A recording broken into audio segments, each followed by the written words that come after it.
Assalamualaikum warahmatullahi wabarakatuh. Ini dia Pak Arif ya.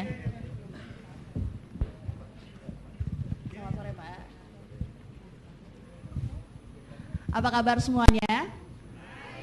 Senang sekali bisa kembali ke Universitas Indonesia walaupun beberapa kali dalam tahun ini saya juga jadi moderator dalam beberapa acara yang kurang lebih sama. Kalau di undangan kemarin katanya 250 orang tapi kok ini kurang kayaknya ya. Asas perwakilan ya, satu orang mewakili 3 orang gitu ya Pak ya.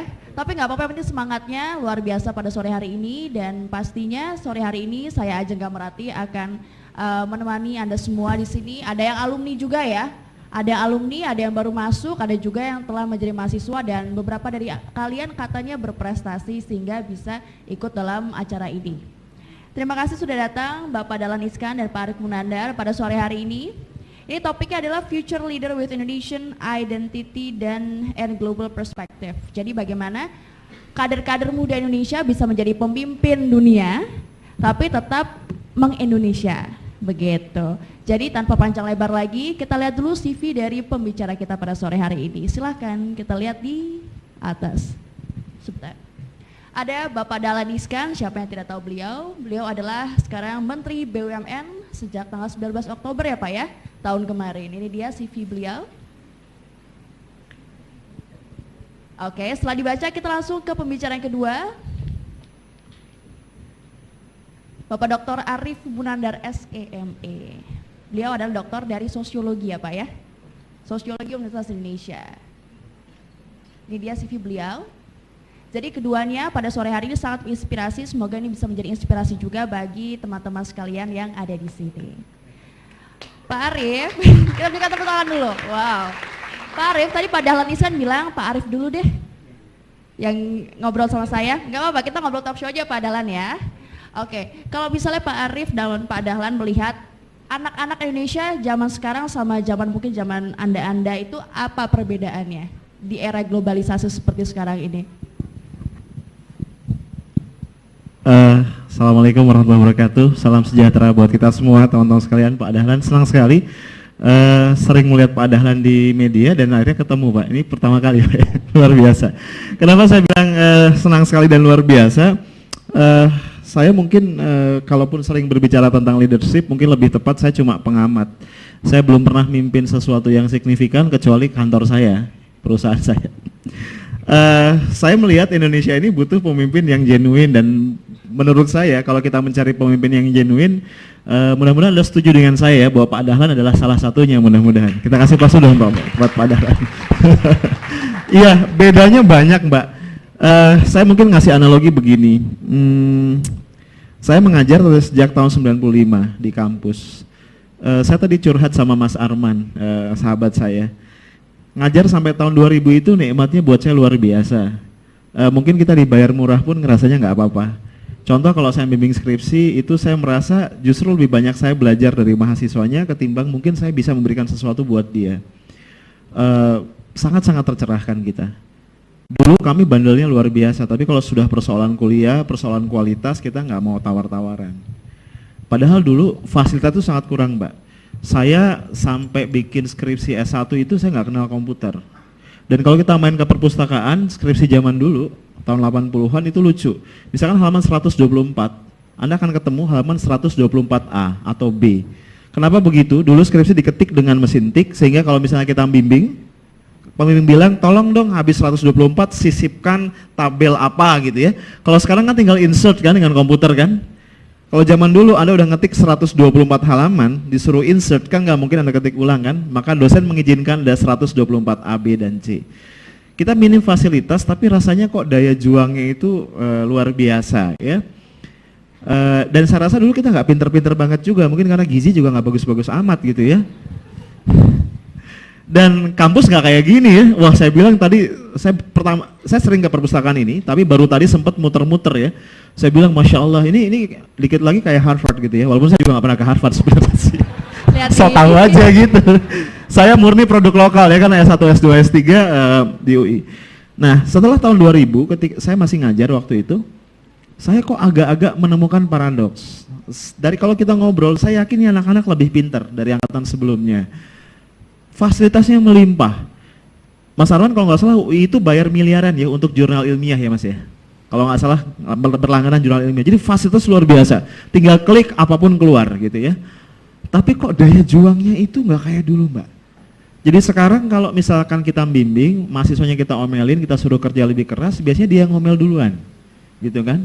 Dan saya beberapa kali frustasi juga, ini kok seperti itu. Jadi menurut hemat saya, kadang-kadang kalau kita tidak bijak, fasilitas dan segala macam yang melimpah itu ternyata cost-nya, trade-off-nya adalah daya juang. Ini yang sangat-sangat saya sayangkan. Nah karena itu ketika UI bersemangat betul bikin ILDP, Indonesia Leadership Development Program, saya pikir mudah-mudahan ini sebuah solusi, sebuah terobosan untuk mengurangi trade-off tadi. Oke, kita punya facility yang lebih baik, kita punya anak-anak lebih cerdas karena gizi dan sebagainya, tapi bagaimana supaya juga daya juang itu bisa tetap dipertahankan. Kira-kira itu yang saya lihat hari ini. Jadi kalau misalnya anak-anak sekarang memang terfasilitasi dan termanjakan dengan betul, teknologi, sangat tapi mereka berlimpah. tidak bijak untuk menggunakannya sehingga mereka seperti itu ya. Iya, betul. Kira-kira gitu. Sekarang kita ke Pak Dahlan. Kita tanya dulu sama mahasiswa, kalau misalnya mendengar atau melihat Pak Dahlan Iskan, kita kata sebentar. Apa yang terlintas coba Mbak? Dari fakultas apa? Dari Fakultas MIPA. Sosok kontroversial. Pak Dahlan sosok kontroversial. Katanya sosok kontroversial. Kalau Pak Dahlan sendiri sebenarnya merasa kontroversial, Pak, emang dari dulu Pak Dahlan orangnya seperti ini, Pak? Ya ini terpengaruh RCTI. Enggak, Pak. Saya kayak mengulang pertanyaan minggu lalu. Ya nggak tahu lah, terserah aja. Terserah aja. Tapi Bapak memang orangnya seperti ini ya Pak ya? Ya apa adanya lah. Apa adanya, itu berarti kontroversial, tapi apa adanya. Nah apa yang membentuk Bapak dari kecil, mungkin Bapak dulu tinggal di Magetan ya, sampai sekarang Bapak kalau orang-orang lihat pemimpin yang berani bersikap, berani berbuat seperti itu. Apa yang membuat Bapak seperti ini sekarang? Saya kira tekanan ya, tekanan karena saya lama di dunia swasta. Di swasta itu tekanan yang terbesar adalah bangkrut. Jadi di swasta itu perusahaan bisa bangkrut sehingga harus berbuat sesuatu untuk tidak bangkrut. Itu yang paling tinggi. Di bawah itu masih ada tekanan lagi harus survive. Jadi untuk survive harus berusaha keras, harus membuat keputusan cepat, harus lincah, harus fleksibel dan seterusnya. Di atas itu lagi ada persaingan. Jadi ada survive, kemudian ada persaingan, kemudian ada persaingan, survive, tidak boleh bangkrut. Semua itu mendidik atau memaksa seseorang untuk berbuat sesuatu. Jadi orang selalu berada pada pressure.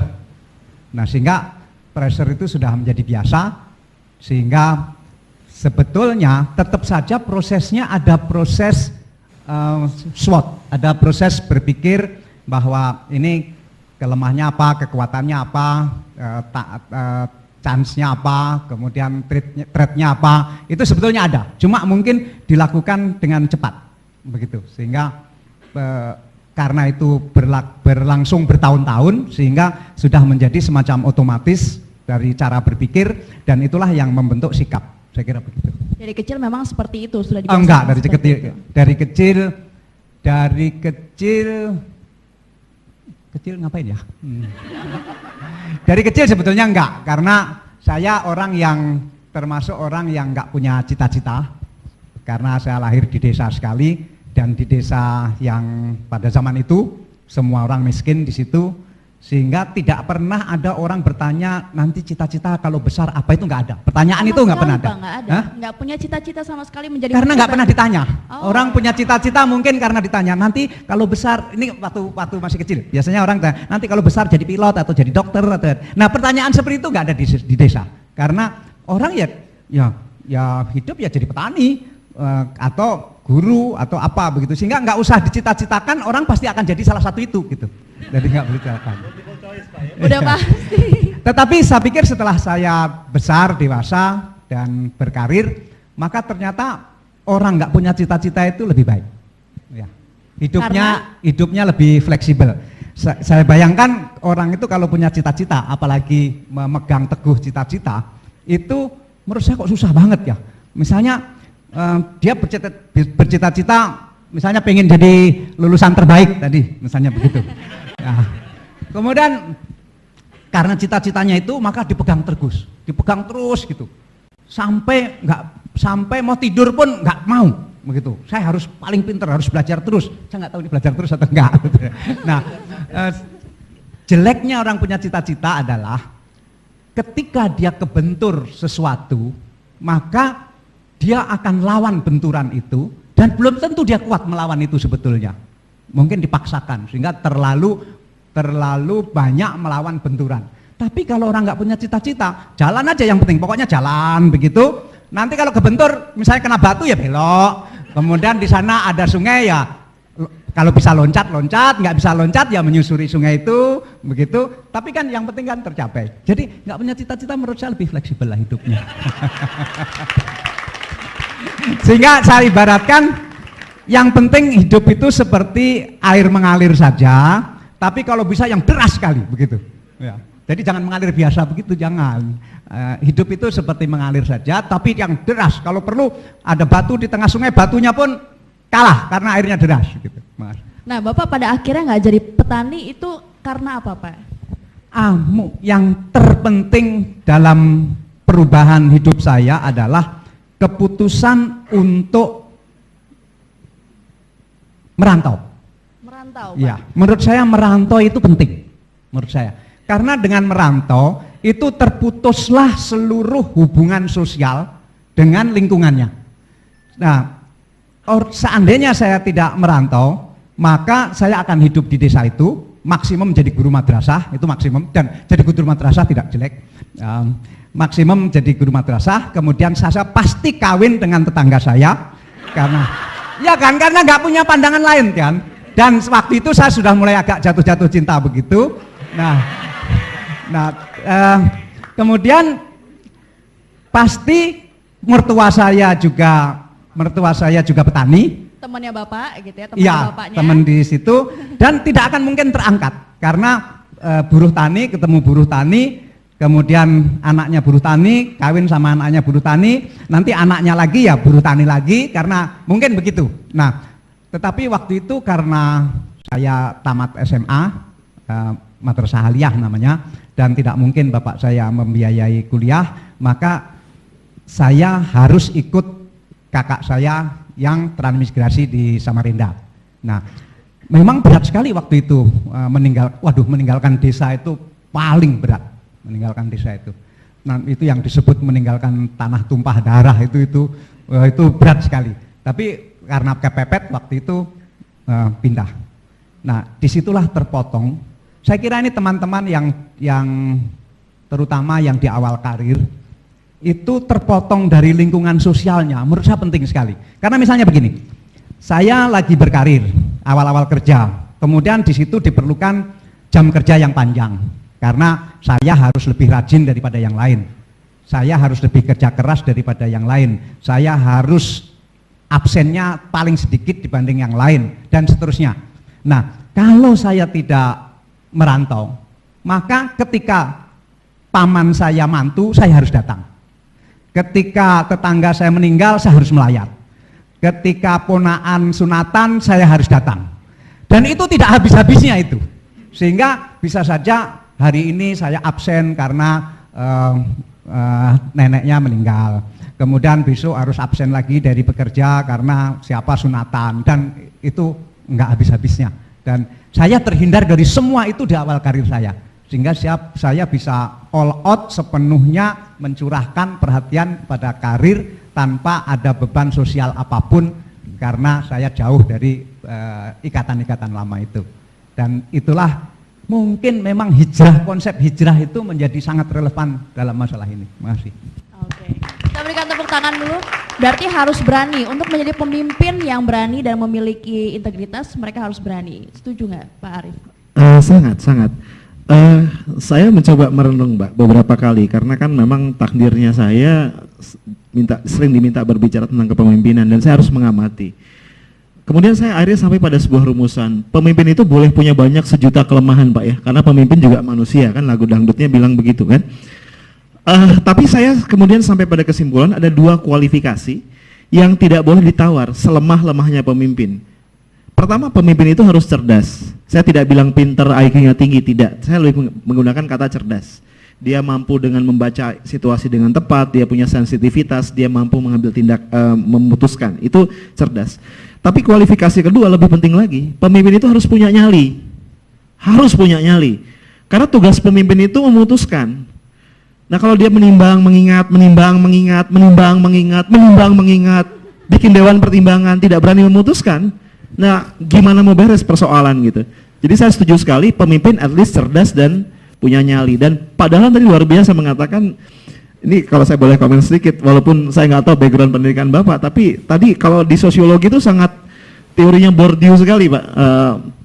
Kebetulan Bourdieu itu yang saya pakai di disertasi saya. Bourdieu bilang memang, orang kalau dia berkutat di lingkungan sosial lamanya, ya dia tidak akan pernah mengalami mobilitas sosial vertikal. Comfort zone berarti ya? Comfort zone, itu tadi dia akan menikah dengan tetangganya, kalau dia buruh tani ya diburuh tani lagi gitu kan. Maka Bourdieu itu secara substantif menganjurkan orang keluar dari ikatan-ikatan sosialnya.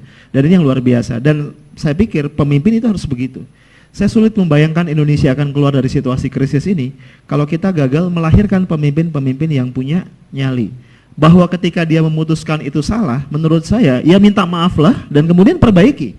Jangan gara-gara Anda takut salah, Anda tak kunjung memutuskan. Karena menurut saya, keputusan yang salah tapi cepat dikeluarkan dan cepat dikoreksi, itu masih jauh lebih baik ketimbang situasi tanpa keputusan. Kira-kira begitu. Nah, kalau menurut Pak Dahlan Iskan sendiri nih, itu Pak Dahlan waktu tahun 60-an ya kira-kira, atau 70-an ya Pak ya, Bapak transmigrasi. Nah, kalau misal anak-anak zaman sekarang, Bapak melihat seperti apa sih anak-anak Indonesia zaman sekarang? Saya kira dalam kasus anak saya lebih berani karena begitu tamat SMP minta sekolah di Amerika, ya itu kan keluar juga dari lingkungan sosialnya dan dia minta sendiri dan itu lebih cepat berarti. Kalau saya kan baru tamat SMA dan itu luar biasa loh memutuskan untuk keluar dari lingkungan itu. Bayangkan baru jatuh cinta, itu kan cinta monyet itu kan, itu luar biasa susahnya, itu nangis itu begitu ya. Belum lagi bahwa saya juga guru ngaji di situ, semua orang megangin untuk tidak pergi, nanti siapa yang ngajar ngaji di situ. Tapi waktu itu ya karena saya harus menolong keluarga, karena tidak mungkin adik saya nanti bisa sekolah kalau saya tidak pergi, sehingga ya saya harus pergi dan pergilah begitu. Dan itu pertama kali saya ke kota, pertama kali lihat Surabaya, pertama kali lihat laut, pertama kali naik kapal, semuanya serba pertama dan itu impresi sekali. Seandainya saya tidak pergi, ya saya tidak akan tahu kapal seperti apa. Dan kemudian saya harus bergaul di lingkungan masyarakat suku Banjar yang sangat berbeda dengan Jawa, yang di situ membuka perspektif yang lebih luas dan seterusnya. Oke. Kalau misalnya dari Pak Arief sendiri, banyak anak-anak Indonesia yang akhirnya berani untuk merantau mungkin ke negeri orang dan mereka tiba-tiba kekurangan rasa nasionalisme mereka. Sekarang banyak sekali, saya lebih memilih jadi permanent resident di mana gitu, atau saya lebih memilih untuk tidak balik lagi ke Indonesia. Nah, fenomena seperti itu disadari nggak sih sebenarnya, dan itu semakin banyak dari tahun ke tahun? Iya, nampaknya penilaian Mbak Rati ini benar sekali. Saya sependapat. Cuma mungkin saya ingin mundur sedikit. Sekarang memang banyak anak yang pergi merantau ke luar negeri, tapi mungkin agak-agak beda dengan nuansa merantaunya Pak Dahlan yang struggle gitu ya.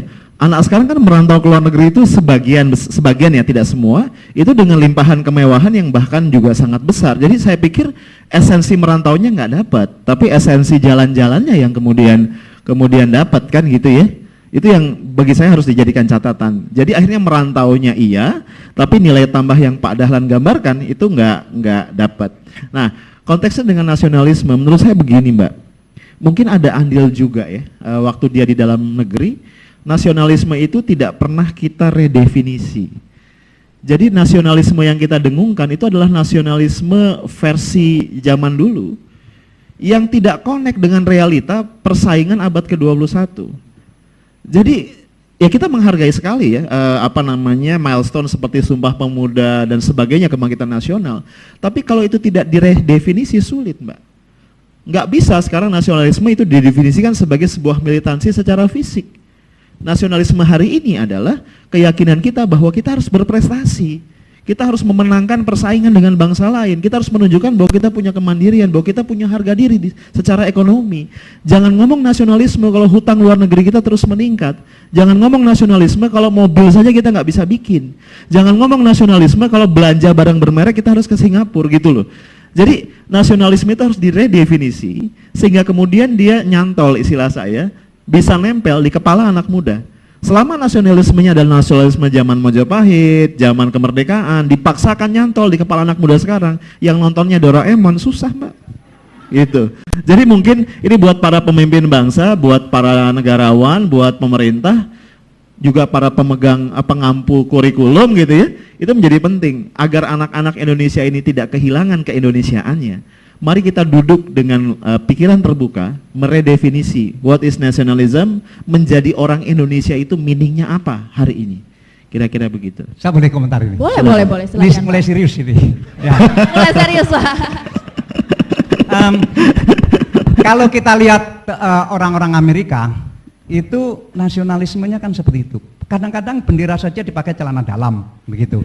Tetapi kan itu tidak ada hubungannya dengan yang seperti itu. Kalau bicara nasionalisme, dulu saya juga, terutama istri saya, aduh nanti anak kita jadi apa di sana, begitu. Nanti masuk Kristen, kawin dengan orang Amerika dan seterusnya, luar biasa khawatirnya istri saya. Tapi waktu kita ke sana ternyata malah dia ini mendalami filosofi Buddhisme. Jadi jauh sekali dari yang kita bayangkan. Jadi dari yang kita bayangkan nanti, wah ini akan jadi Kristen, akan masuk, akan kawin dengan orang sana, malah dia mendalami filosofi Buddhisme. Kemudian ketika dia pulang ke Indonesia, yang kita bilang, wah ini nanti akan sangat American, kemudian dia menggerakkan basket anak-anak SMA, itu dia mewajibkan seluruh pertandingan basket itu harus dimulai dari menyanyikan lagu Indonesia Raya. Jadi kita kan kaget-kaget ini. Jadi kita saja sudah lupa begitu waktu itu. Dia dan mengharuskan berdiri dan mengharuskan semua penonton berdiri. Kalau tidak berdiri tidak dimulai pertandingan. Dan semuanya harus buka topi. Tidak buka topi nggak dimulai pertandingan. Jadi dan itu menjadi kebiasaan dan sampai sekarang setiap ada pertandingan basket DPL harus dimulai dari menyanyikan lagu Indonesia Raya. Jadi what kind of nationalism seperti yang kita bicarakan. Kemudian juga saya setuju sekali bahwa nasionalisme ini harus dirumuskan ulang. Misalnya sekarang ada permintaan nasionalisasi tambang-tambang misalnya, yang saya setuju kalau itu tidak dikaitkan dengan nasionalisme dalam pengertian sempit. Karena begitu kita menasionalisasi itu, kita akan dikucilkan dari pergaulan dunia. Karena dianggap bangsa yang tidak menjunjung hukum, dianggap bangsa yang tidak berperadaban. Itu tidak bisa. Nah, tetapi kan kalau emosi kan ya sudah sita saja kayak Bolivia begitu. Nah, tapi kita ini udah mendua. Di satu pihak kita pengen seperti Bolivia, tegasnya begitu. Tapi di lain pihak, kalau yang ngomong itu ditawari, mau nggak kamu negara kita jadi seperti negara Bolivia? Nggak ada yang mau. Mau nggak negara kita seperti Burma? Nggak ada yang mau. Mau nggak negara kita seperti Korea Utara? Nggak ada yang mau. Jadi tegasnya pengen seperti Korea Utara, seperti Bolivia, tetapi hidupnya seperti gaya hidup Amerika, begitu. Ini nggak bisa ketemu ini, gitu. Sehingga bagi saya yang terpenting lantas mungkin jangan nasionalisasi karena itu melanggar hukum dan melanggar peradaban dunia. Terus apakah dibiarkan begitu? Ya jangan juga. Lakukan negosiasi ulang. Itu yang terbaik. Negosiasi ulang adalah cara bisnis to bisnis, kemudian dihormati secara hukum, tidak mengganggu peradaban, tidak dianggap kita bangsa yang tidak berperadaban, tapi juga tidak juga menyerah begitu saja kepada kekuasaan modal dan kekuasaan asing. Saya kira nasionalisme yang seperti itu yang harus dirumuskan ulang, sehingga kecuali kita semua mau negara kita balik seperti keadaan Korea Utara. Ini suruh hidup seperti orang Korea Utara juga nggak mau, begitu. Saya mau hidup seperti orang Bolivia yang suka menasionalisasi perusahaan asing itu juga nggak mau. Jadi tuntutannya ini agak aneh. Di satu pihak suruh seperti Bolivia, di lain pihak maunya gaya hidupnya seperti Amerika. Oke, berikan tepuk tangan dulu. Nah, ini pasti banyak sekali pertanyaan dari teman-teman. Kita buka pertanyaan dulu beberapa, boleh ya? Ada yang mau nanya, kita kasih 3 pertanyaan. Ayo, Pak Dahlan Iskan dan Pak Arief Munandar di sini. 1, 2, 3. 3 dulu ya. Wih, hati-hati. Terima kasih. Nama dan fakultas. Oke. Perkenalkan, nama saya Hadi Kunanaer, biasa dipanggil Hadi, dari kimia. Namanya siapa, sorry? Hadi. Hadi. Dari kimia UI 2010.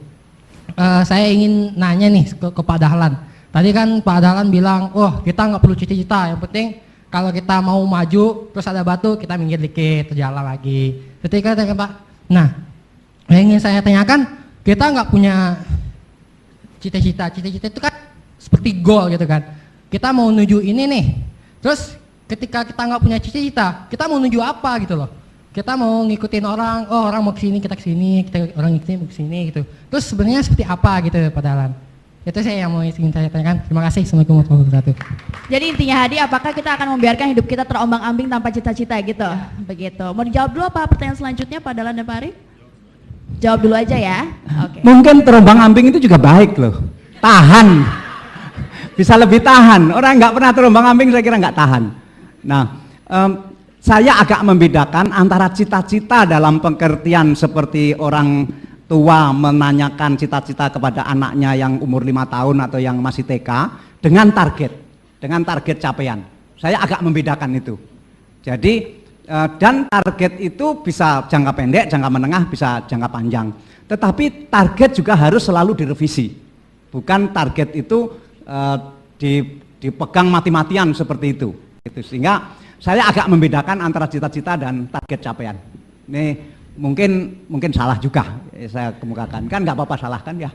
Nggak apa-apa ya Mas. Boleh komen sedikit Mbak ya? Walaupun untuk Pak Dahlan, saya sangat setuju dalam konteks begini. Kalau kebanyakan kan kita merumuskan cita-cita itu dalam konteks jabatan, status, profesi dan posisi kan gitu ya. Kalau konteks itu saya setuju dengan Pak Dahlan, sangat tidak penting betul kita merumuskan seperti itu. Tapi menurut hemat saya, yang Pak Dahlan bilang tidak perlu merumuskan cita-cita, mungkin kalau saya memaknainya, kita merumuskan cita-cita dalam bentuk konteks adalah kualitas hidup. Hidup sebagai hidup yang bagaimana dan kita memberikan kontribusi apa. Saya pikir itu harus. Tapi saya sangat setuju kalau tidak penting merumuskan menjadi apanya. Tapi sangat penting ngapainnya. Apa yang Anda lakukan itu sangat penting, tapi menjadi apa itu tidak terlalu penting. Karena itu misalnya dalam konteks kepemimpinan saya selalu mengatakan, pemimpin itu jangan direduksi menjadi jabatan, status formal.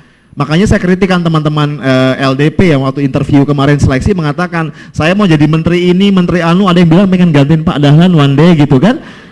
Terus saya bilang sama mereka, justru ketika Anda memimpikan sebuah jabatan, ketika itulah Anda berhenti jadi pemimpin. Karena Anda dependen, seolah-olah kalau saya nggak jadi menteri anu, saya tidak bisa berbuat untuk Indonesia. Justru Anda sangat melanggar kaidah kepemimpinan. Pemimpin itu merdeka, independen. Mau jadi menteri kek, nggak jadi menteri kek, saya tetap ada dan berkontribusi. Jangan seperti kata Stephen Covey, sangat berbahaya dan sangat menghina kemanusiaan. Kalau Anda punya pikiran, I am my position. Saya baru berarti karena posisi saya.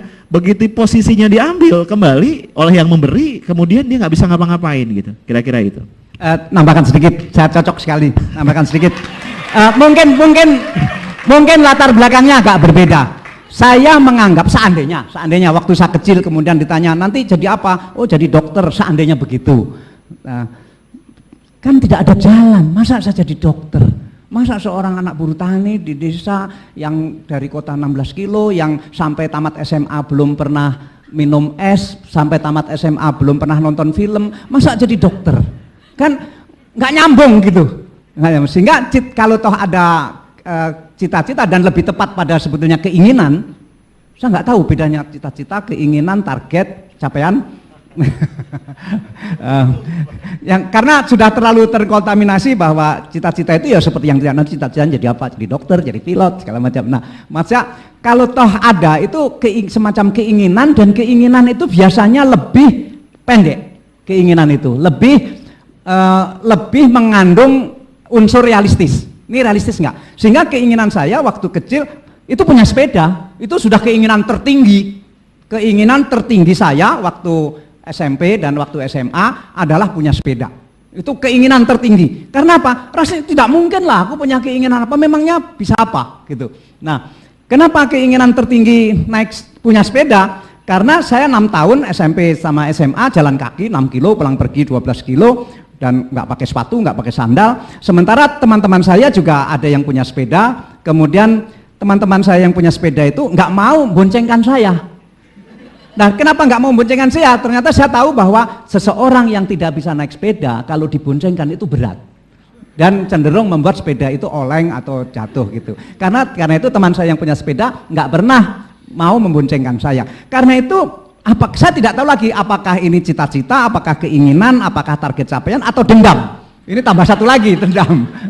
Karena lantas seperti luar biasa dendam ini bahwa saya ingin punya sepeda dan kalau nanti punya sepeda saya akan boncengkan siapa saja, begitu. Terima kasih. Kita beri tepuk tangan untuk kepada Dahlan.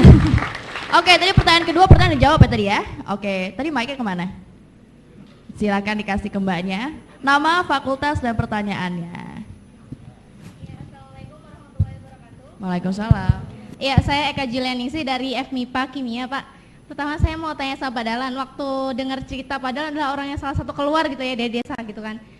Pernah nggak sih Pak, Bapak juga bermimpi nih, ingin ketika saya keluar saya juga harus membangun di desa saya, karena ketika saya keluar hanya untuk diri saya pribadi, rasanya kok agak aneh gitu. Pernah nggak Bapak berpikir bahwa nanti ketika saya kembali saya juga ingin nih desa saya, misalnya dari Magetan ya Pak, ya ingin membangun Magetan seperti biar kita yang dari desa ini juga terinspirasi dan membangunnya dari desa gitu. Terus yang kedua untuk Pak Ari Munandar, biasanya untuk satu pelatihan ya Pak, mahasiswa sering mendapat pelatihan yang intinya kita harus punya target, misalnya yang bukan target, cita-cita yang menjadi ini yang memang itu merupakan suatu jabatan struktural gitu kan.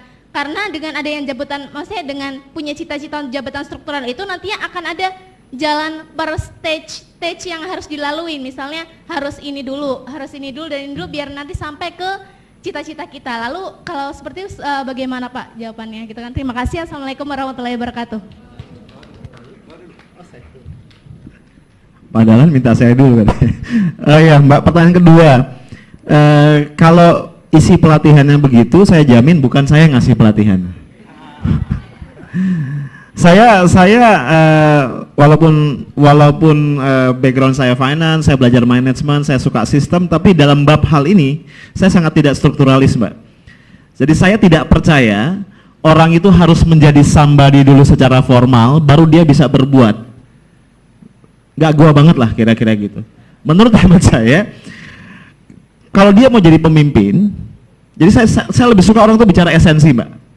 Pemimpin itu apa sih misalnya gitu ya, orang yang memperhatikan orang lain, orang yang menggerakkan perubahan, orang yang berbicara kontribusi. Mau dia punya jabatan formal atau tidak, itu nggak persoalan, Mbak.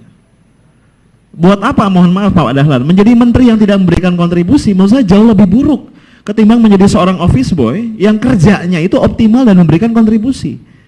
Jadi menurut hemat saya, kalaupun kita ingin merumuskan cita-cita, rumuskanlah sebagai sebuah kualitas hidup, bukan sebagai sebuah jabatan formal dan struktural. Bukan. Saya melihat banyak gerakan-gerakan sosial yang tadinya non formal kemudian menjadi gerakan formal, let's say partai politik. Dan tantangan utamanya akhirnya adalah memelihara kemurnian dari nilai-nilai semula karena kungkungan struktural yang terlalu berat. Jadi menurut hemat saya, para mahasiswa kalau Anda memang pengen jadi pemimpin, pengen sukses, berhentilah berpikir terlalu struktural. Seolah-olah kalau saya tidak jadi sesuatu, berarti saya adalah nobody. Itu adalah pangkal dari kehancuran kita cara berpikir, nanti perbuatan kita juga ke situ dan akhirnya kita jadi nobody beneran. Kira-kira gitu. Wow. Saya harus minta maaf karena saya nggak punya pikiran seperti itu. Saya harus minta maaf kepada tanah kelahiran. Tapi kenapa ya? Saya juga ini pertanyaan ini terus terang semacam menegur saya begitu. Dan saya akan pikirkan itu urgensinya, kemudian baik buruknya. Tetapi mungkin memang karena saya meninggalkan tempat tadi, kemudian ke Kalimantan, kemudian kita punya perusahaan di mana-mana di seluruh Indonesia. Kemudian rasa Jawa saya ini sangat hilang, rasa Kalimantan saya juga tidak tebal, rasa Sulawesi juga ada, Sumatera juga begitu, karena saya biasa, misalnya begini, waktu saya jadi ketua Persibaya, misalnya begitu, kemudian Persibaya melawan PSM Makassar, misalnya begitu, kita kan punya koran di sana, artinya saya punya koran di Makassar, koran terbesar di Makassar, pasti koran saya akan membela Makassar. Biarpun saya pimpinan tertinggi di grup itu dan teman-teman wartawan bertanya, Pak, posisi koran kita bagaimana? Saya bilang, bela PSM, itu jelek-jelekan Persibaya, meskipun saya ketuanya, sudah terbiasa begitu.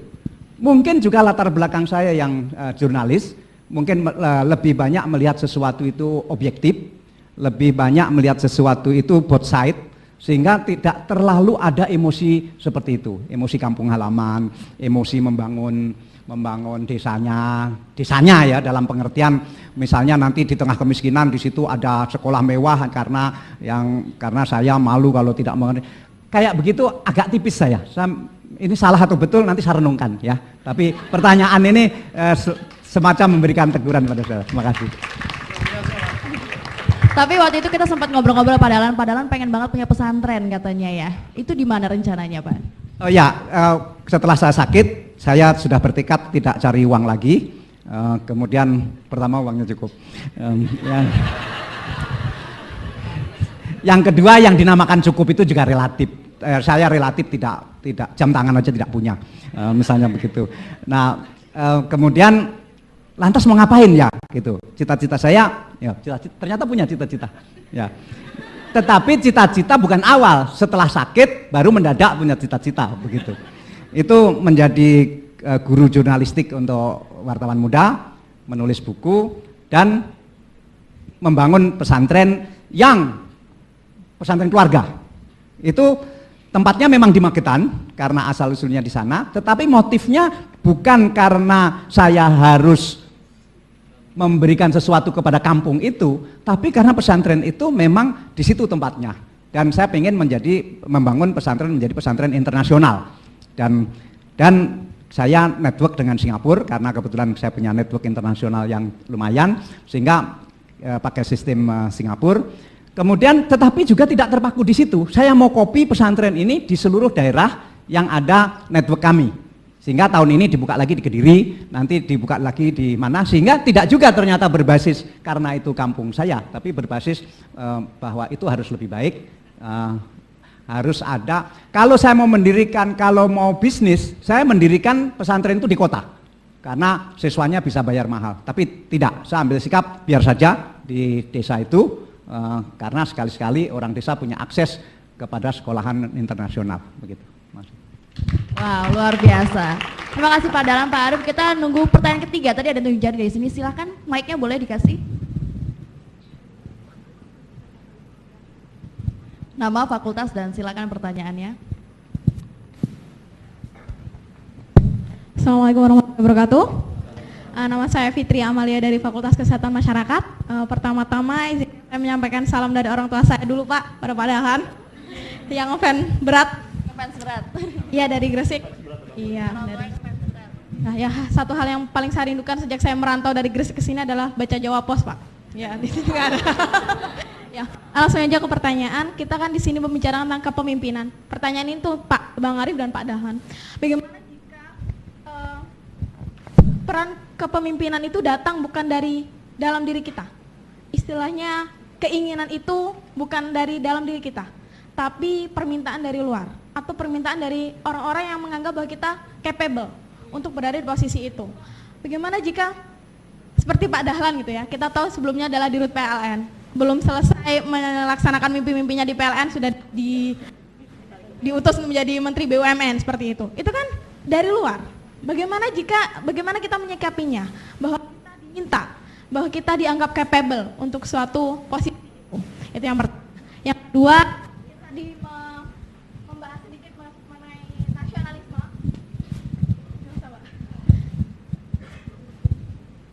kita membahas sedikit tentang nasionalisme. Saya tergelitik untuk tahu nih, sebenarnya arti nasionalisme menurut Pak Dahlan dan Pak Arief itu seperti apa?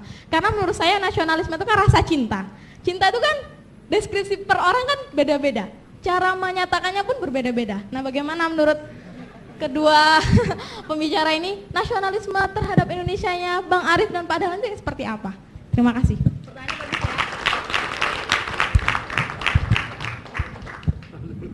Pak Arif, tadi pertanyaan yang pertama. Iya. Kalau boleh komentar sedikit di awal nih, pada curang ya audiensnya ya. Perasaan waktu saya ujian promosi doktor itu pertanyaannya nggak sesusah ini, rata-rata tuh pada susah gitu pertanyaannya. Sampai saya harus benar-benar mikir. Baik. Saya kok masih agak nggak nyaman karena lagi-lagi menangkap nuansa yang sangat-sangat strukturalis ya dalam pertanyaan yang pertama. Kalau saya mikir ginilah, kalau memang harus dijawab. Satu, menurut hemat saya, ada 6 tanggung jawab dasar seorang manusia dalam hidupnya. Yang kalau itu pun dia fokus mengerjakannya, waktu hidupnya tidak akan pernah cukup. Diulang 3 kali pun, 4 kali pun masa hidup kita nggak akan cukup. 6 itu satu, kita bertanggung jawab penuh atas apa yang kita pikirkan. Kita bertanggung jawab penuh atas apa yang kita rasakan. Yang ketiga, atas apa yang kita sikapi atau bagaimana sikap kita, atas apa yang kita putuskan, atas apa yang kita lakukan, dan atas apa yang kita wariskan. 6 itu. Saya percaya penuh pada itu. Jadi menurut hemat saya jangan pernah mengambil keputusan akhirnya karena orang lain. Kalau memang kita ditawari sesuatu atau diminta sesuatu, Anda yakin itu sesuai, Anda bisa berkontribusi, ya ambil. Tapi jangan pernah kemudian ketika memimpin menjabat misalnya, ketika kita fail, orang menyalahkan terus kita bilang, kan emang Anda yang nyuruh saya.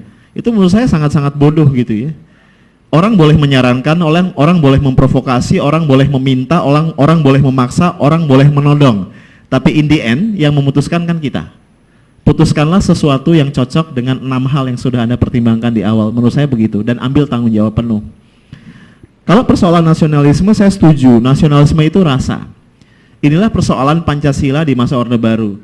Pancasila yang harusnya dibangun sebagai sebuah rasa, common feeling, itu dipaksakan menjadi sangat-sangat rasional.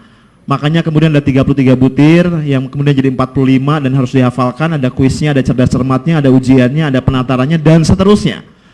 Saya tidak punya problem dengan Pancasila, I love Pancasila. Persoalannya adalah harusnya dia masuk lewat sisi feeling, itu menjadi lewat rasionalitas, itu persoalannya.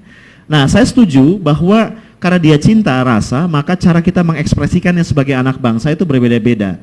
Tapi karena kita sepakat hidup bersama sebagai bangsa, maka harus ada koridor. Nah, negara berkewajiban untuk merumuskan koridor itu. Saya mengumpamakannya seperti orang main bola. Iya kan, pemain itu kan gaya mainnya macam-macam ya Mbak. Gaya mainnya macam-macam dan mereka jadi bagus karena gayanya macam-macam. Coba kalau pemain bola itu gayanya seragam, nendangnya harus begini, nyundulnya begini. Waduh, nggak akan ada orang nonton bola. Ya kan? Nah, tapi tetap ada lapangannya toh. Ini batas lapangan, silakan bermanuver dalam batas itu kan, ada gawangnya, ada waktunya, ada peraturannya kan gitu ya. Saya pikir tugas negara adalah menciptakan koridor, dan saya yakin ketika koridornya itu make sense, disosialisasikan dengan baik, maka anak-anak bangsa Indonesia cukup cerdas kok untuk mengekspresikan cintanya dengan cara-cara yang kreatif tapi tetap produktif. Kira-kira gitu. Jawaban yang hebat sekali sehingga sebetulnya saya sudah nggak perlu nambahi. Apa ada ya yang tidak ditentukan oleh orang lain ya dalam segala tingkatan? Rasanya tidak ada. Saya menjadi dirut PLN karena diminta oleh presiden, berarti ditentukan oleh presiden. Kemudian ketika cita-cita saya belum sepenuhnya berhasil, diminta jadi menteri, yang menentukan lagi presiden. Apakah presiden tidak ditentukan oleh orang lain? Presiden kan juga ditentukan oleh orang lain, yaitu dianggap capable oleh orang lain, dalam hal ini pemilih.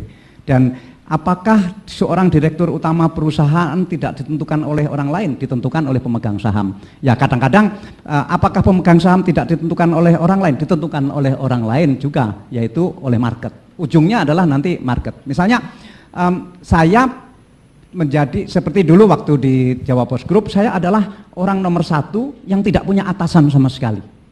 Saya sama sekali tidak punya atasan. Apa saja yang saya putuskan harus berjalan. Jangankan yang tertulis, yang saya ucapkan harus terlaksana. Sehingga psikologinya adalah psikologi orang nomor 1 yang harus memutuskan dan harus ditaati. Tetapi apakah saya berarti tidak ditentukan oleh orang lain? Saya ditentukan oleh orang lain, tetapi orang lain yang tertinggi itu adalah market. Seandainya waktu itu perusahaan saya tidak diterima oleh konsumen, kemudian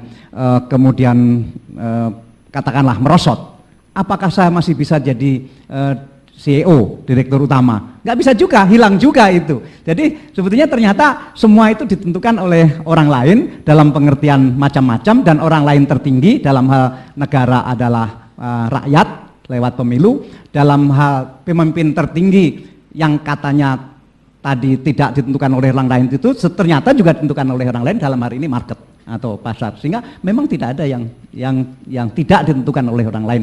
Tapi kan itu memang itu lantas menjadi kekuatan seseorang, karena tahu bahwa untuk menjadi pemimpin itu ditentukan oleh orang lain, maka kita harus memberikan kompromi dalam pengertian positif. Kompromi dalam pengertian harus bersikap yang diterima oleh minimal diterima oleh lingkungan. Anda misalnya tidak bisa menjadi kepala bagian kalau seluruh orang di sekitar Anda menolak Anda jadi kepala bagian. Biarpun Anda ditugaskan oleh orang lain jadi kepala bagian, tapi kalau seluruh orang di situ menolak Anda tidak akan jadi kepala bagian. Bahkan pemimpin yang akan memutuskan Anda jadi kepala bagian tadi, dia juga sudah tahu, wah anak ini bisa diterima kok di sana. Dan nanti kalau dia di sana bisa memimpin bagian itu dengan baik kok. Karena itu kita tugaskan dia di sana. Bukan ditugaskan dulu baru kemudian suruh berjalan, enggak begitu. Ketika menugaskan itu pun sudah dilihat environment-nya. Karena itu tetap seorang calon pemimpin yang terbaik adalah menghindarkan diri dari sikap potensial konflik. Ini nomor satu, potensial konflik. Saya kalau mau mencari pimpinan yang paling rendah pun akan saya lihat dulu, ini potensial konflik atau tidak. Dan potensial konflik itu kan bisa dites di Fakultas Psikologi. Ini anak ini potensial konflik atau tidak. Karena seseorang yang potensial konflik, artinya dia itu punya bakat konflik, maksudnya begitu. Konflik ya, bukan konflik ya. Dia ini punya bakat konflik atau tidak, punya bakat bertengkar atau tidak, punya bakat marahan atau tidak. Saya tidak akan ambil orang yang punya potensi konflik. Karena nanti energi habis untuk konflik itu dan habis untuk mendamaikan konflik itu, tidak produktif. Nah, karena itu orang-orang yang potensial konflik itu tidak akan jadi gitu. Memang kelihatannya gagah, wah ini tabrak sana, tabrak sini, gagah sekali. Tapi dia tidak akan bisa jadi pemimpin karena orang melihat juga bahayanya. Orang melihat juga bahwa orang seperti itu tidak akan bisa mengayomi lingkungan yang luas, begitu. Nah, karena itu jangan jadi orang yang potensial konflik. Nah, apakah seseorang yang bakatnya potensial konflik bisa diubah menjadi tidak potensial konflik? Bisa, oleh lingkungan, oleh aktivitas, oleh realitas. Misalnya, kok saya ini ditolak terus ya oleh lingkungan saya? Kan lama-lama dia paham bahwa oh iya, mungkin saya harus berubah begini. Atau Anda jadi aktivis mahasiswa. Seorang yang menjadi aktivis mahasiswa itu seseorang yang terbiasa dilatih dalam benturan-benturan, dilatih tarik-menarik, dan dari situ dia menjadi dewasa. Intinya untuk lepas dari potensial konflik itu menjadi dewasa. Dewasa dalam orang yang dewasa adalah tidak potensial konflik. Karena itu orang yang aneh-aneh kan dianggap masih kekanak-kanakan dan seterusnya. Pada dasarnya itu bukan calon pemimpin yang baik. Jadi sebaiknya semaksimal mungkin tidak menjadi bagian dari orang yang punya potensial konflik. Mas. Luar biasa ya, saya boleh nambahin pertanyaan ya buat Pak Dahlan ya. Pak Dahlan dulu Bapak di Jawa Pos sebagai orang yang pertama, selalu nomor satu dan hampir tidak pernah diatur oleh atasan. Setelah Bapak menjadi Direktur Utama PLN dan akhirnya menjadi Menteri BUMN, ada perubahan yang Bapak harus adaptasi dengan kebiasaan itu Pak? Wah, itu problem besar. Bagaimana saya dari seseorang yang tidak punya atasan sama sekali, tiba-tiba menjadi orang yang punya atasan, dan atasannya banyak sekali. Waktu saya Direktur Utama PLN, saya punya atasan para komisaris, kemudian Menteri ESDM, Menteri BUMN itu atasan saya, kemudian Wakil Presiden, Menko, Presiden, kemudian DPR itu sendiri ada beberapa komisi, di komisi sendiri ada beberapa fraksi, semua atasan saya. Sehingga agak bingung juga pertama-tama, aduh ternyata saya ini bawahannya banyak orang begitu. Nah, tapi saya segera belajar bahwa saya segera menyelami kemauan atasan itu seperti apa, Dan untungnya kemauan atasan yang banyak itu ternyata tidak sama. Ya. Itu bisa menarik, bisa tidak menarik. Bagi saya itu peluang. Karena keinginannya tidak sama, ya saya bilang kepada sana, saya bilang begini, kepada sana bilang besini, pada sini bilang sini. Akhirnya kan kita bisa jadi diri kita sendiri. Karena nggak mungkin kita bisa nuruti semua atasan itu yang kemauannya berbeda-beda. Dan ada baiknya juga karena kita bisa memanage para atasan itu sesuai dengan kemampuan kita. Saya selalu begini, ini minta maaf bagi yang Islam, tolong ini di sini saja, jangan diberitahukan kepada teman aja, jangan, sini aja, gitu. Bahwa seseorang yang berhasil adalah orang yang termasuk orang yang bisa memimpin atasannya, begitu, memanage atasannya. Jangan memanage itu dikira hanya memanage bawahan. Orang yang berhasil harus bisa memanage bawahan, udah pasti. Harus bisa memanage kanan kirinya, dan harus bisa memanage atasannya. Loh, apa bisa atasannya dimanage? Ini yang saya bilang agak sensitif. Jangankan atasan, Tuhan saja bisa kita perintah kok. Loh, memerintah Tuhan? Iya, Tuhan itu bisa kita perintah. Kok bisa, Pak? Ya, doa itu. Doa. Kan coba lihat, semua doa isinya kata perintah semua. Nggak ada doa yang isinya bukan kata perintah. Ya Tuhan, berilah saya rezeki. Ya Tuhan, jangan saya masukkan neraka. Ya Tuhan, masukkan saya surga. Ya Tuhan, berilah saya umur. Semua kata perintah. Begitu. Jadi kita ini bisa memerintah Tuhan pada dasarnya. Bentuknya saja doa. Begitu. Kalau memerintah bawahan, ya instruksi. Kalau memerintah samping-samping bentuknya minta tolong atau apalah, yang penting kan jalan gitu. Soal bentuk itu kan soal urusan bentuk saja. Nah, sehingga kalau dengan atasan ya mungkin minta petunjuk, tapi sebetulnya dia udah tahu apa yang petunjuk itu gitu. Misalnya ya tapi enggak mau mengucapkan ini nanti. 2 bulan lagi saya akan mengucapkan ini, 2 bulan lagi. Nah, bagaimana yang penting kan keinginan itu tercapai tanpa konflik dengan atasan, karena ini kan kepemimpinan ini kan, ya. Artinya bukan wawancara pers.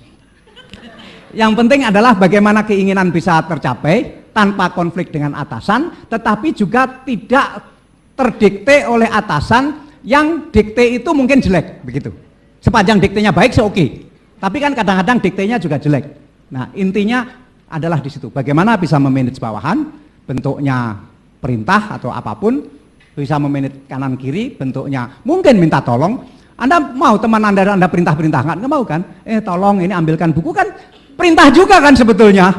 Bentuknya saja minta tolong, begitu. Kalau dengan atasan, Pak mohon apakah mohon petunjuk apakah saya boleh melakukan ini, nanti begini-gini, nanti saya akan melakukan ini, nanti saya jamin begini-begini, nanti hasilnya ini pasti bagus Pak, saya jamin, kalau enggak saya diberhentikan. Ya setuju, kan minta petunjuk juga. Makasih. Mau nambahin Pak Arif? Iya. Pak Dahlan kebetulan saya orang Minang, Pak, orang Padang. Kami itu kita punya kebanggaan begini. Kenapa banyak orang Padang jadi negosiator, kemudian jadi diplomat dan sebagainya? Karena sejak kecil kita diajarkan sebuah peribahasa. Tapi tadi Pak Dahlan mempraktekkan itu, walaupun Pak Dahlan bukan orang Padang, Pak ya. Peribahasa itu bunyinya gini, Pak, teman-teman sekalian. Iyo kanan di orang, lalu kanan di awak. Gitu. Ya orang ngomong iyain aja. Oke, iya baik, terima kasih. Ya kerjain aja. Yang ngerjain kan toh Anda gitu kan. Kadang-kadang saya suka lihat pemimpin mahasiswa itu aneh. Semuanya harus didiskusikan, semuanya harus diambil suara, semuanya harus diambil floor. Kalau satu nggak sepakat, keputusan nggak diambil. Makanya kalau organisasi mahasiswa rapat itu dari maghrib sampai subuh kan gitu. Karena kalau nggak sependapat harus diomongin. Kita baru puas kalau orang sependapat dan terima. Kalau saya sih nggak mau capek. Alhamdulillah saya punya pengalaman sedikit walaupun tidak sebanyak Pak Dahlan ngurus perusahaan. Kalau komisaris ngomong Mbak, kita bantah bisa panjang ya Pak ya. Kita sih komisaris ngomong enggak Pak, ya Pak terima kasih. Besok kan yang ngerjain direksi, yang ngerjain kan kita gitu ya, kerjain aja. Dijawar minta maaf gitu kan, besok ya kita kerjain lagi yang kita mau gitu. Pusing amat. Itu namanya mengkondisikan ya Pak ya. Saya pengen jadi orang Padang Kira-kira gitu komentar saya Pak. Tapi waktu itu kita pernah juga ngobrol-ngobrol sama Pak Dahlan ya Pak Dahlan. Pak Dahlan waktu pertama kali masuk menjadi Menteri BUMN itu nggak suka rapat ya Pak. nggak suka rapat, apa yang Bapak lakukan sama dokumen yang begitu banyak, sama rapat-rapat yang schedule-nya begitu padat Pak waktu itu? Ya, kalau itu latar belakangnya agak berbeda. Saya selalu teringat kalau waktu itu sambil koreksi ya, saya tidak lulus IAIN, saya drop out tahun kedua. Gitu. Tapi kan waktu itu kenapa saya drop out? Karena terlalu aktif jadi aktivis mahasiswa.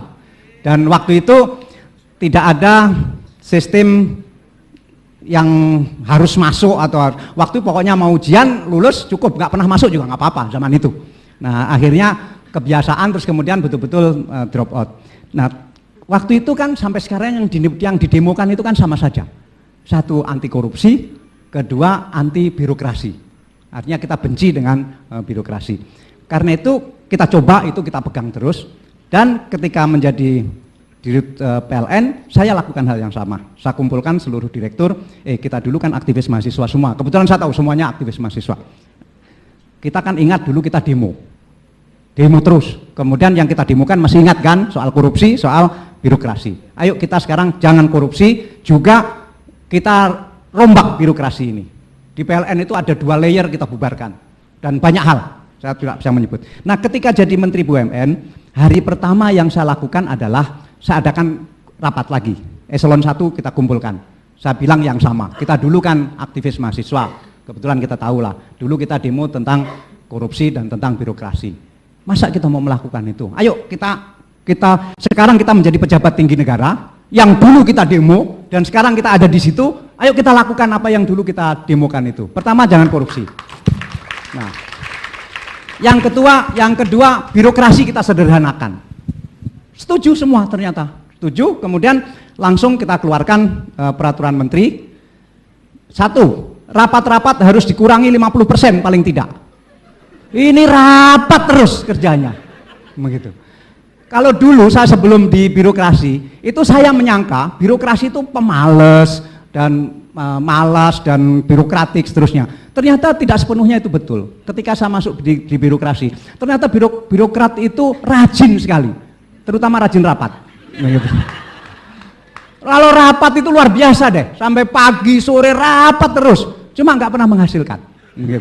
Nah itu yang kita dapat. Rapat harus dikurangi 50%. Laporan-laporan harus dikurangi 50%. Ini pekerjaan kok membuat laporan. Kalau kita orang swasta, laporan itu bukan pekerjaan. Yang namanya pekerjaan itu menghasilkan. Sedangkan mengerjakan laporan itu hasilnya laporan. Untuk apa laporan? Begitu. Ya, itu kan logika yang harus ditegakkan. Pekerjaannya apa? Bikin laporan Pak, bikin laporan kok pekerjaan. Apalagi nanti laporan itu karena diminta, kementerian minta laporan ini, minta laporan ini, minta laporan ini, dan yang diminta itu rapatnya bukan main untuk menyiapkan laporan itu. Kemudian sekian tim dikonsinyir untuk membuat laporan itu. Dan ketika laporan itu sampai ke kementerian, dirapatkan lagi di kementerian, rapat lagi mengenai laporan itu. Dan ujung-ujungnya juga nggak ada yang melaksanakan, misalnya begitu. Nanti untuk apa? Nah, seperti itu nggak boleh lagi. Kemudian juga kewenangan saya ini terlalu banyak.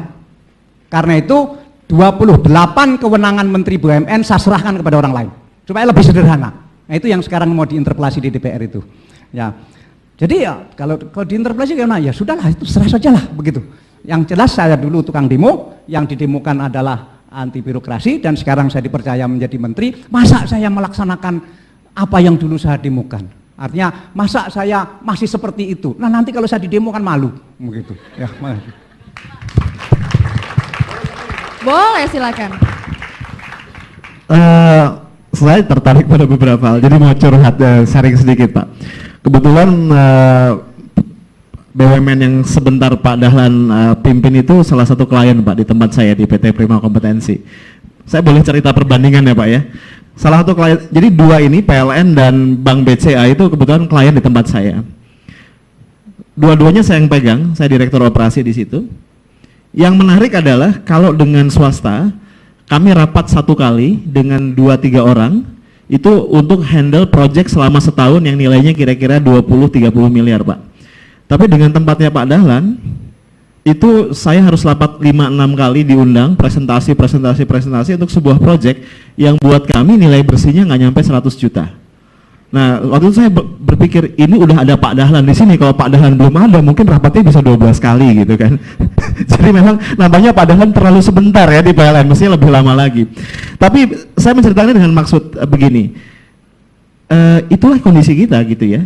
Nah, kemudian saya melihat di mahasiswa, Mbak, ternyata nggak jauh beda. Mungkin bibitnya mahasiswa sekarang, Pak. Saya suka ngintip kalau Anda saling mengirimkan jarkom rapat BEM atau rapat organisasi. Saya kritisi habis-habisan. Rapat pleno BEM hari Sabtu tanggal sekian jam 10 pagi sampai dengan selesai. Acaranya satu membahas laporan, dua ini, yang ketiga dan lain-lain. Saya selalu mengatakan, kalau saya dapat undangan rapat seperti itu, wallahi demi Tuhan saya tidak akan hadir. Karena bagi saya itu melanggar harkat dan martabat saya. Dia pikir saya pegawainya dia apa? Jam 10 sampai dengan selesai. Terus kapan saya mengurus yang lain? Iya kan? Terus ada lagi agenda dan lain-lain. Nah, seenak perutnya dia kalau agendanya nggak penting dan nggak memberikan nilai tambah, kenapa saya harus ikut? Gitu kan? Ini yang kadang-kadang saya bingung. Jadi saran saya teman-teman mahasiswa, tadi Pak Dahlan luar biasa, kurangi rapat gitu ya. Kalaupun mau rapat itu harus jelas. Agenda 1 yang ngomong siapa, berapa menit durasinya, target outputnya apa. Agenda 2 selesai pulang gitu. Jadi jangan sampai ukuran dari militansi seorang mahasiswa adalah berapa jam dia mau berada membuang-buang waktu di ruang BEM. Saya kaget Pak Dahlan, kemarin waktu kami pelatihan hari Sabtu 2 minggu yang lalu, ada seorang peserta cerita bahwa ukuran militansi di BEM-nya dia di sebuah fakultas itu adalah kalau minimal dia ada di sana di ruangan BEM itu selama 6 jam dalam satu hari. Saya bilang sakit jiwa, saya bilang gitu kan, seolah-olah tidak ada pekerjaan lain yang lebih bermanfaat. Jadi saya mikir belum jadi birokrat saja itu sudah begitu, Mbak. Bagaimana kalau one day dia jadi birokrat kan? Nah itu, jadi mudah-mudahan pada insaf ya setelah Pak Dahlan tadi memberikan contoh. Terima kasih. Oke, semakin lama semakin seru, pasti banyak banget yang mau memberikan pertanyaan. Ada berapa menit lagi, panitia?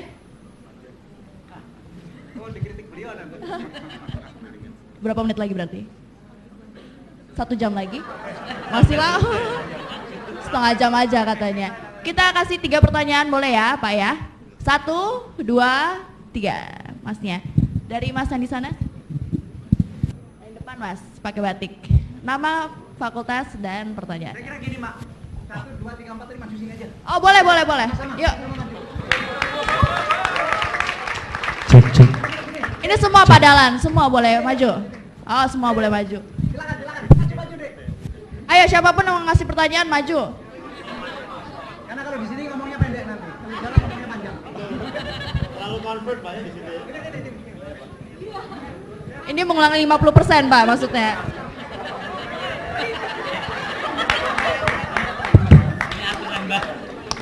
Deg-degan, Pak. Sangat progresif, revolusioner ya. Ayo, cepat. Iya, Pak. Sambil catatan, Pak ya. Deg-degan soalnya, Pak. Ya, Pak. Bismillahirrahmanirrahim. Selamat siang, Pak Dahlan. Oh, ya. Langsung aja, langsung. Iya. Ya, Pak. Ini tadi kan sedikit background, Bapak ini kan dulu seorang pemimpin bisnis yang independensi dalam mengambil keputusan itu sungguh kuat gitu, Pak ya. Sekarang kalau saya mau nanya, kalau memandang sebagai seorang leader apalagi BUMN di mana ada 100 lebih BUMN gitu Pak ya, dan banyak kepentingan tentunya, bagaimana sih pandangan seorang Menteri BUMN dalam menyikapi semua orang untuk mengambil keputusan secara independen dan menyenangkan semua orang? Misalkan kalau sekarang kan ada tekanan politis gitu Pak ya, dulu mungkin tekanannya tadi bisnis dan sebagainya. Kalau contohnya kita ambil contoh mungkin kasusnya Petral gitu, atau misalkan kasus Petral itu yang di pemindahan di Batam atau pembubaran yang kira tidak jadi, sedangkan ada perombakan direksi yang kemarin gitu Pak. Itu pertanyaan pertama. Yang kalau pertanyaan kedua, ada berapa? 2. Ya. 2. Ya. Pertanyaan kedua ini, kalau dari BUMN itu sepertinya tidak akan ada aksi progresif atau revolusi kinerja ketika seorang Menteri BUMN itu tidak keras gitu. Kalau misalnya kemarin kan aksi koboi gitu Pak ya, kontroversial maksudnya Pak, itu pada saat yang di tol itu kan cukup menampar baik Mandiri ataupun baik Jasa Marga, sehingga itu kan dirombak gitu loh Pak. Nah, apakah ada perencanaan untuk menindak BUMN lain seperti itu Pak? Terima kasih. Baik. Saya jawab ya, Dok ya. Ya, duduk. Ya, Apa Pak? apa aja? Oh iya. Nah, Saya mau nanya Pak. Nama saya Rahma dari Fakultas Hukum UI. Saya mau nanya Pak, kalau pekerjaan saya nanti tuh bakal banyak menghadapi ketakutan. Kalau Bapak di BUMN pasti akan menghadapi ketakutan diteror atau dijauhi oleh teman Bapak, atau kalau misalnya pergi dari kampung mungkin ketakutan meninggalkan keluarga dan sebagainya. Saya pikir kalau pemimpin besar itu pasti bisa menghadapi ketakutan. Nah, seperti sekarang saya takut nih dalam nanya. Nah, menurut Bapak sebenarnya apa sih Pak ketakutan untuk Bapak ya artinya, dan sebenarnya gimana nih caranya? Misalnya nanti kan saya kerja, anak-anak pasti seluruh mahasiswa UI yang hampir bentar lagi lulus pasti takut finansialnya tidak tercukupi nih kalau milih pekerjaan yang misalnya dan sebagainya. Nah, ketakutan-ketakutan itu kan banyak hal ya Pak. Nah, menurut Bapak gimana cara ngatasinnya? Makasih, baik, Pak. makasih. Ayo. Ya, Assalamualaikum warahmatullahi wabarakatuh. Salam. Saya Adlina dari Sini. Fakultas Teknik UI. Gini Pak, sebenarnya mungkin ini pertanyaan saya pribadi untuk Bapak. Kan Bapak udah banyak mengikuti kayak dialog-dialog tokoh seperti ini. Bahkan di UI saya sudah melihat berkali-kali banyak spanduk yang isinya menghadirkan Bapak sebagai pembicara. Dan saya tuh ingin nanya gitu ke Bapak sendiri. Bapak kan punya tanggung jawab yang istilah sangat besar. Dan juga tanggung jawab Bapak itu tuh nggak sepele gitu. Terus harus megang handle ini, ngehandle itu, terus juga jadi direktur juga. Dan itu kan istilahnya membutuhkan waktu yang banyak, tapi kok Bapak mau gitu menyediakan waktu Bapak buat kesini gitu. Terus apa sih ekspektasi Bapak gitu dengan mengikuti kegiatan-kegiatan dialog sama mahasiswa. Jadi saya tuh pengen tahu banget sebenarnya Bapak tuh menggunakan waktu Bapak yang istilahnya sangat penting ini untuk mahasiswa ini, ekspektasi Bapak tuh untuk apa gitu. Ya, terima kasih. Wassalamualaikum warahmatullahi wabarakatuh. Ayo Pak. Terima kasih Pak. Nama saya Hari Samputra Agus, saya alumni Fakultas Hukum UI. Saya menggariskan tentang global organization, karena kita ngomong global leaders, kan future kan learning organization. Jadi kemampuan edutainment, kita kan sekarang jangan direduksi lah kata-kata edutainment itu. Tadi juga disinggung tentang cara hidup Amerika, Bolivia. Kita tahu di bisnis dan di ini sekarang tuh biaya dan kerja entertaining itu sangat besar gitu, dan itu sampai ke hal misalnya makanan ada istilah wisata kuliner. Padahal makanan itu kita harus makan sesuatu yang tidak hanya berwisata, tidak hanya rekreasi, kita juga harus memilih makanan-makanan yang baik gitu. Maksud saya di sini adalah mentalitas, pola pikir, open minded, terus teknikalitas itu juga harus dimasukkan ke program edutainment dari seorang pemimpin gitu. Karena dia tidak hanya memimpin organisasi yang mati seperti yang banyak terjadi sekarang ini gitu. Dia memimpin organisasi global yang belajar gitu. Dan itu membutuhkan pemaknaan kembali edutainment, education dan entertainment. Karena kalau kita cara Amerika kebanyakan di bisnis juga biaya untuk entertainment itu sangat besar, kita nggak akan maju gitu. Dan saya melihat kemampuan. Saya pikir itu aja dulu. Terima kasih. Terima kasih. Ternyata ada on off-nya di sini.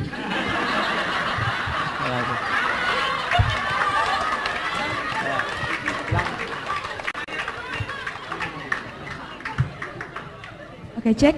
Perkenalkan, nama saya Lizara Patriona dari Psikologi 2010. Nah, ini ada dua pertanyaan sih sebenarnya Pak. Satu, dari sekian tadi banyak pertanyaan, apakah Bapak mengingat sekian banyak pertanyaan itu ada intoleransi tersendiri? Enggak. Oke. Itu. Ingat. Oke. Lalu yang kedua, menarik sekali ketika Bapak bilang bahwa jangan menjadi bagian dari pribadi yang berkonflik seperti itu, dan posisinya sekarang adalah saya sedang memimpin suatu oh, ini fakultasnya dia ini? Bukan. Jadi sedang memimpin suatu yang jujur isinya kebanyakan konflik personal, konflik yang dulu ada lalu sekarang masih terbawa, lalu pada akhirnya kita tidak produktif, dan saya rasakan memang sangat tidak produktif. Sementara yang dituntut di sini adalah kita harus konkret gitu loh. Dan emang apa ya? Saya sebenarnya pribadi orang yang tidak menyukai yang namanya buat laporan adalah segala macam, LPG adalah segala macam, tidak menyukai hal itu. Saya menyukai sesuatu yang hal produktif. Akan tetapi untuk produktif itu tersendiri, saya harus menyelesaikan terlebih dahulu nih konflik-konflik di dalam internal tim saya. Jadi mau minta pandangan Bapak sendiri sih gimana caranya memimpin sesuatu yang itu sudah berkonflik sementara itu kayak akar permasalahannya di konflik itu sendiri gitu. Tapi saya bersyukur bahwa sampai sekarang saya lihat Anda tidak gila. Frustasi tapi. Oh, frustasi. Oke, makasih. Karena itu Anda di psikologi.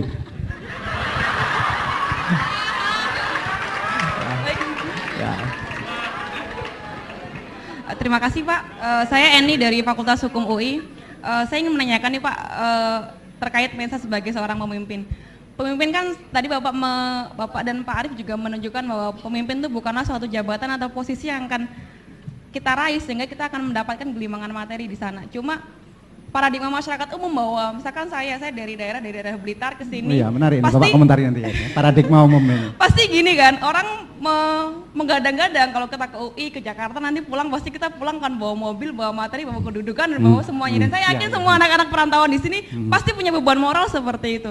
Padahal apakah namanya pemimpin itu selalu diasosiasikan dengan kekayaan dan seperti itu Pak? Sementara mindset masyarakat menurut kita seperti itu. Bapak berdua sebagai public figure seperti apa menyikapi ini? Makasih, makasih. Terakhir. Assalamualaikum Pak. Saya Khalila Jafarnama dari Fakultas Ilmu Komputer. Saya tertarik banget dengan nyali Bapak. Bagaimana, adakah kaitannya dengan think out of the box dan konsep spontanitas? Makasih. Baik. Sementara saya mengingat kembali pertanyaan-pertanyaan, silakan Prof. Edi. Waduh. Terima kasih Pak. Jadi benar ya. Banyak Pak. Pak Dahlan ini memenuhi kriteria yang dua tadi, bukan hanya bernyali tapi sangat-sangat cerdas ya, terutama saat-saat kritis. Untung saya nyatet terakhirnya. Luar biasa Mas. Ya saya komen secara umum saja ya, kalau satu-satu mungkin beberapa kan terkait sebenarnya. Saya mengatakan begini, ada seorang sahabat saya, Pak Mas Sudirman Said, yang waktu itu pernah jadi corporate secretary PLN, Pertamina. Di sebuah forum mahasiswa, dia pernah bilang begini, pemimpin itu tidak mungkin sukses kalau dia nggak selesai dengan dirinya dulu. Dan saya sampai sekarang terngiang-ngiang dengan kalimat sederhana itu. Seolah-olah menerjemahkan kata-katanya Covey, private victory precedes public victory, dan saya masih percaya itu. Jadi menurut hemat saya, kalau kita masih menghamba materi, kita masih takut sama cibiran orang, kita masih mikir, aduh kalau saya begini ntar gimana gitu ya, bahasa gampangnya nggak percaya 100% sama Tuhan, ya susah kita jadi pemimpin yang baik. Saya yakin Pak Dahlan bisa sangat genuine, sangat spontan segala macam karena nggak terlalu banyak yang Bapak takuti Pak ya dalam hidup, kayaknya begitu gitu. Jadi nyantai-nyantai aja gitu loh. Kalau saya yakin itu benar ya saya kerjakan. Tinggal persoalan mengemasnya dengan cara yang cerdas supaya tidak terlalu banyak konflik. Saya pikir itu. Nah, kalau saya mengamati teman-teman mahasiswa, itu banyak paradoks. Pada satu sisi cita-cita Anda luar biasa tinggi, idealismenya hebat, ingin mengubah dunia segala macam, tapi mohon maaf mentalnya chicken gitu loh. Iya. Contoh nih, waktu saya berapa kali ngasih pelatihan, itu pertanyaan yang keluar apa? Mas, saya kan pengen begini, tapi begitu saya mengeluarkan ini orang nggak suka, jadi saya ciut Mas. Saya bilang buset dah. Nih ya, yang Islam ya. Nabi Muhammad itu kurang baik bagaimana sebagai manusia. Tapi toh ketika dia hijrah ke Taif, itu ditimpuki juga sampai berdarah. Iya toh? Bagi yang Nasrani, Yesus Christ itu kurang hebat bagaimana untuk ukuran seorang manusia. Tapi toh akhirnya disalib juga, kan gitu kan? Jadi menurut hemat saya, do your best. Ya kan, jangan pernah ingin menyakiti orang, jangan pernah ngambil hak orang lain, apa yang Anda yakini Anda perjuangkan. Kalau masih ada yang nggak setuju ya go to hell, pusing amat gitu loh. Nah terus yang lain lagi, saya masih ingin sedikit ngomong materi. Saya agak-agak worried memang mengenai persoalan materi ini. Kayaknya ada pergeseran Pak. Saya selalu mengajarkan begini kalau saya training. Kita sepakat kita perlu materi dan kita perlu apresiasi. Siapa sih yang nggak merasa perlu duit ya kan? Oh kita buang air aja sekarang bayar gitu ya. Tapi please jangan taruh materi itu di depan. Mengejar materi itu capek loh, stres. Mengejar materi itu capek dan stres. Kenapa tidak seperti Pak Dahlan ya Pak ya? Mari kita buat kita dikejar-kejar oleh materi. Buat saya esensi kebebasan finansial itu mentalitas, bukan jumlah kekayaan. Kalau Anda terus meningkatkan kompetensi, Anda kredibel, Anda bisa diandalkan, orang mau mengganti Anda juga bingung kan? Kita mengganti Pak Dahlan kita susah kan siapa gantinya gitu ya, karena beliau punya yang kita cari. Tapi kalau orang mencari materi, Anda akan dicap serakah, Anda akan gampang ditendang gitu loh. Jadi saya yakin orang yang kompeten, orang yang kredibel, orang yang berkontribusi, orang yang punya integritas, itu hidupnya akan aman, damai, sentosa. Karena rezeki insya Allah akan mengikuti dia. Tapi kalau Anda mikir materi, Anda akan keracunan materi dan nggak akan dapat apa-apa, percayalah. Kira-kira gitu, Mbak. Baik, saya tinggal menambahi beberapa hal. Gini, terutama ini ada filsafat takut. Ya. Semua orang dilahirkan sama, mempunyai rasa takut. Semua orang, jadi sama. Kita semua dilahirkan semua mempunyai rasa takut.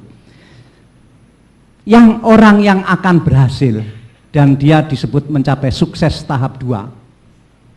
Tahap pertama dia sukses karena lahir. Sukses tahap 2 adalah orang yang berhasil mengatasi rasa ketakutannya.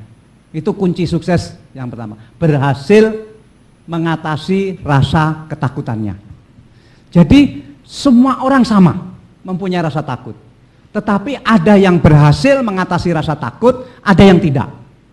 Barang siapa berhasil mengatasi rasa takut, dia masuk ke sukses nomor 2. Nah sekarang hasil dari mengatasi rasa takut, seseorang yang berhasil mengatasi rasa takut, dia memiliki confidence, percaya diri. Nah di sini akan ada ujian. Kalau takut tadi ujian pertama, akan ada ujian kedua dalam kehidupan ini, yaitu confident. Pertama, confident itu menjadi kunci sukses. Yang kedua, itu menjadi ujian. Apakah Anda menggunakan confident itu proporsional? Apakah Anda under dalam menggunakan confident? Anda sebetulnya confident, tapi masih dibayangi ketakut-takutan. Jadi antara takut dan confident tadi masih belum jelas, begitu. Nah, tetapi kalau Anda terlalu over menggunakan confident, itu yang disebut overconfident. Itu dia akan gagal. Jadi sukses kedua adalah ketika mengatasi rasa takut, kemudian sukses berikutnya ketika bisa menggunakan confident sesuai dengan porsinya. Tidak kurang, tidak lebih. Nah, orang gagal dalam hidupnya kalau dia kurang menggunakan confident-nya dan dia kelebihan menggunakan confident-nya. Dan orang yang lolos dari situ tidak banyak lagi, semakin sedikit. Kalau yang lolos dari ujian pertama mengatasi rasa takut tadi relatif banyak.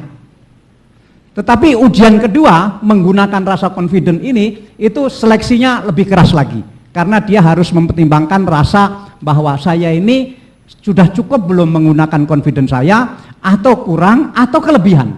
Kelebihan juga jatuh, kurang juga tidak bisa mencapai. Jadi just right dalam menggunakan confident.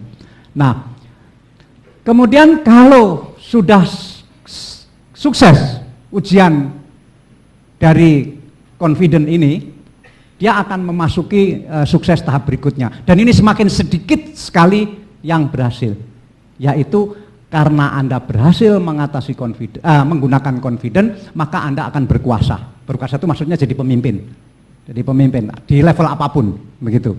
Nah, di sini pemimpin menjadi peluang dan pemimpin menjadi ancaman juga.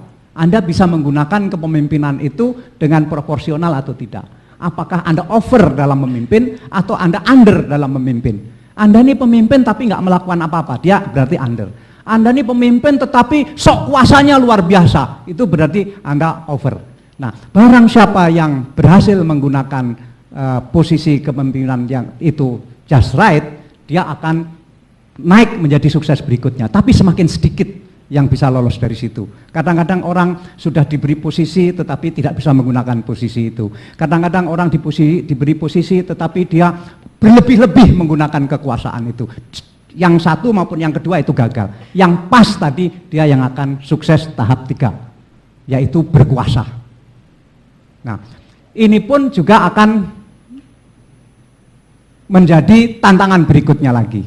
dia bisa lama atau tidak berkuasa, tergantung bagaimana cara dia menggunakan kekuasaan itu. Nah, setelah semua itu berhasil, tentu tinggal sedikit sekali orang yang berhasil di situ, itu ada ujian yang terakhir. Yang kali ini tidak satu pun orang berhasil melewatinya, yaitu umur. Umur. Anda panjang atau tidak umurnya, itu. Makasih. Jadi itu sahabat ketakutan. Oke, tadi ada satu pertanyaan Pak yang mungkin bisa menjadi penutup pada sore hari ini. Kenapa Bapak memberikan waktu kepada teman-teman semua di sini? Ekspektasi Bapak apa pada sore hari ini? Karena diundang. Ya, betul. Ekspektasi saya tidak ada. Saya datang ke sini, saya sudah pengen menghindar sebetulnya. Kadang-kadang itu ada rasa pertemanan, ada rasa sungkan, ada rasa nggak enak, ada rasa ini dirayu, diusak, dihubungi terus, dan lebih banyak sering saya menghargai usaha orang.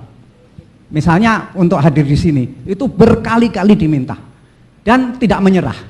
Nah, saya menghargai upaya itu karena. Tetapi bagi misalnya ada permintaan dari saya, nggak bisa ini repot, sudah, ya sudah, begitu. Bukan segala permintaan lantas dipenuhi, tapi ini enggak, ini terus minta. Nah, saya ingin menghargai orang yang berusaha keras. Itu, makasih. Apakah ucapan-ucapan saya di sini ada manfaatnya? Terus terang saya agak meragukan. Ya, makasih. Oke, Mas Arief ada tambahan mungkin dari Pak Dahlan, nanti ada tambahan juga mungkin? Iya. Apa ya? Sorry, karena pikiran kami agak-agak mirip Pak ya, ternyata kita mikirnya. Jadi, tapi pendek saja teman-teman sekalian. Mungkin saya ingin mengulang sedikit kritik atau masukan yang sering saya sampaikan dalam forum teman-teman mahasiswa. Teman-teman, kalau memang Anda ingin berbuat buat negara, buat bangsa, kita ini butuh sesuatu yang konkret. Yang saya kritik dari mahasiswa adalah Anda ini gemar sekali berwacana dan berteori. Makanya kalau sesi tanya jawab di forum-forum seperti ini, Anda lihat saya suka ngucek-ngucek telinga ya, karena saya orangnya nggak bisa menyembunyikan ekspresi saya. Anda itu kalau nanya kok ya panjang gitu ya, intinya nggak jelas juga kadang-kadang. Kalau ada satu masih mending Mbak, kadang-kadang sebenarnya nggak jelas. Jadi belajarlah Anda memanfaatkan waktu dengan baik, kemudian belajarlah konkret, meringkas apapun seefisien mungkin. Kalau Anda tidak cepat, Anda akan kalah dalam persaingan.